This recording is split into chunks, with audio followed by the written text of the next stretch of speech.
PCC కార్యవర్గ ప్రకటన, nominated పోస్టుల భర్తీ, మంత్రివర్గ విస్తరణను పదే పదే వాయిదా వేయడం సరికాదని, దీనివల్ల నష్టం జరుగుతున్నదని, ఇంకా నాంచకుండా వెంటనే తేల్చేయాలని ఏఐసీసీ నేతలకు పార్టీలోని పలువురు సీనియర్లు, గ్రేటర్ పరిధిలోని కొందరు పీసీసీ నేతలు మెయిల్స్ ద్వారా విజ్ఞప్తి చేసినట్లు తెలిసింది. పార్టీ వర్గాల్లో ఇది హాట్ టాపిక్గా మారింది.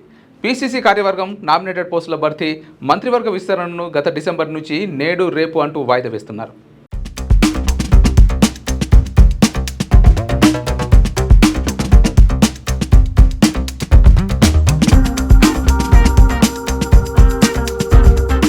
ప్రతి నెల సీఎం రేవంత్ను, పీసీసీ చీఫ్ మహేష్ కుమార్ గౌడ్ను ఢిల్లీ పిలిపించుకొని చర్చలు జరుపుతున్నారు. వాళ్ళిచ్చిన జాబితాల్లో మార్పులు చేర్పుల పేరుతో మధ్యన డిప్యూటీ సీఎం బట్టి విక్రమార్క, సీనియర్ మంత్రి ఉత్తమ్లను రప్పించి మంత్రాలు చేస్తున్నారు. మార్చిలో ఇదిగో అదుగో అంటూ 3 సార్లు వాయిదా వేశారు. ఆ తర్వాత మళ్ళీ షరా మామూలే. తీరా ఈ నెలలో 26న కార్యవర్గం, మంత్రివర్గ విస్తరణపై ప్రకటన ఉంటుందని చెప్పి మరోసారి వాయిదా వేశారు. సీఎం రేవంత్ 2 రోజులు ఢిల్లీలో ఉండి ఉత్త చేతులతో తిరిగి వచ్చారు. ఇలా పదే పదే వాయిదా వేయడం వల్ల ఇతర పార్టీల ముందు ప్రజల్లో చులకనైపోతున్నాం. ప్రతిపక్షాల చేతికి మనమే అస్త్రాన్ని అందించినట్లు అవుతున్నదని హైకమాండ్కు పంపిన మెయిల్స్లో సీనియర్లు పేర్కొన్నట్లు తెలిసింది. తెలంగాణలో కాంగ్రెస్ ప్రభుత్వం ఏర్పడి 17 నెలలు గడిచిపోయాయని, అయినా ఇప్పటి వరకు నామినేటెడ్ పోస్టులు, మంత్రి పదవులు భర్తీ చేయకపోవడం, పీసీసీ కార్యవర్గాన్ని ప్రకటించకపోవడంతో క్యాడర్లోకి, ప్రజల్లోకి తప్పుడు సంకేతాలు వెళ్తున్నాయని, ఇది పార్టీకి తీవ్ర నష్టం చేస్తుందని సీనియర్లు హైకమాండ్ దృష్టికి తెచ్చినట్లు తెలుస్తోంది. ఇక త్వరలో లోకల్ బాడీ ఎన్నికలు కూడా జరగనున్నాయి. ఈ ఏడాది చివరిలో కీలకమైన జీహెచ్ఎంసీ ఎలక్షన్స్ ఉన్నాయి.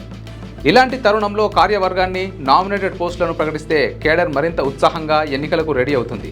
మంత్రివర్గ విస్తరణతో ప్రజల్లోనూ సానుకూల వాతావరణం ఉంటుంది. అలా కాకుండా వాయిదా వేస్తూ పోతే పరిస్థితి ప్రతిపక్షాలకు అనుకూలంగా మారి ఎన్నికల్లో పార్టీకి నష్టం జరుగుతుందని మెయిల్స్లో ప్రస్తావించినట్లుగా తెలుస్తోంది. పీసీసీ చీఫ్గా మహేష్ కుమార్ గౌడ్ను నియమించి 9 నెలలు దాటినా ఇప్పటి వరకు కనీసం రాష్ట్ర కార్యవర్గాన్ని నియమించకపోవడంతో కార్యకర్తల్లో అయోమయం నెలకొంది. గతంలో కేసీఆర్ ప్రభుత్వం 6 నెలల వరకు కేబినెట్ విస్తరించకపోతే కాంగ్రెస్ తరఫున ఈ అంశంపై పదే పదే నిలదీస్తూ బీఆర్ఎస్ నేతలను ఇరుకున పెట్టారు. కానీ ఈ ప్రభుత్వంలో ఏకంగా 17 నెలలు 6 మంత్రి పదవులను భర్తీ చేయకపోవడంతో సొంత పార్టీ నేతల నుంచే విమర్శలను ఎదుర్కోవాల్సి వస్తోంది. రాష్ట్రంలో పార్టీని అధికారంలోకి తీసుకురావడానికి అహర్నిశలు శ్రమించి ఎమ్మెల్యే టికెట్లు రాని నేతలకు కనీసం నామినేటెడ్ పోస్టులు వస్తాయని భావించిన గత 17 నెలలుగా వాటిని భర్తీ చేయకపోవడంతో తీవ్ర నిరాశలో ఉన్నారు. ఇకనైనా కార్యవర్గం, నామినేటెడ్ పోస్టులు, మంత్రివర్గ విస్తరణపై వెంటనే తేల్చేసి పార్టీలో కొత్త ఉత్సాహం నింపాలని చూస్తున్నారు. ఇటీవల రాష్ట్ర ప్రకటన సందర్భంగా పార్టీలోని సీనియర్లు, ముఖ్యమైన లీడర్లతో సహా రాష్ట్ర వ్యవహారాల ఇన్ఛార్జి మీనాక్షి నటరాజన్ పలుమార్లు భేటీ అయ్యారు. పార్టీ నేతలు తమ అభిప్రాయాలను స్వేచ్ఛగా హైకమాండ్ దృష్టికి, అవసరమైతే రాహుల్ గాంధీ దృష్టికి కూడా తీసుకెళ్లవచ్చని, కానీ బహిరంగంగా మీడియా ముందు మాట్లాడి పార్టీకి నష్టం చేయవద్దని సూచించారు. ఆమె సూచనల మేరకే నేతలు ధైర్యంగా హైకమాండ్కు మెయిల్స్ చేసినట్లుగా తెలుస్తుంది. కాంగ్రెస్ అగ్రనేతలు రాహుల్, ప్రియాంక, మల్లికార్జున ఖర్గే, కేసీ వేణుగోపాల్, మీనాక్షి నటరాజన్కు మంగళవారమే ఈ మెయిల్స్ అందాయి. అక్కడి నుంచి పీసీసీ నేతలను ఆరా తీయడంతో ఈ విషయం గాంధీ భవన్ వర్గాల్లో హాట్ టాపిక్గా మారింది. లేటెస్ట్ న్యూస్ తెలుగు మరియు ఇంగ్లీష్ అప్డేట్స్ కోసం ఇప్పుడే క్యూన్యూస్ అఫీషియల్ యాప్ని ప్లే స్టోర్ నుండి డౌన్లోడ్ చేసుకోండి. సరికొత్త సమాచారాల కోసం క్యూన్యూస్ వెబ్సైట్ని ఫాలో అవ్వండి. ఛానల్లో ప్రాంతీయ, జాతీయ, అంతర్జాతీయ వార్తలు వీక్షించండి.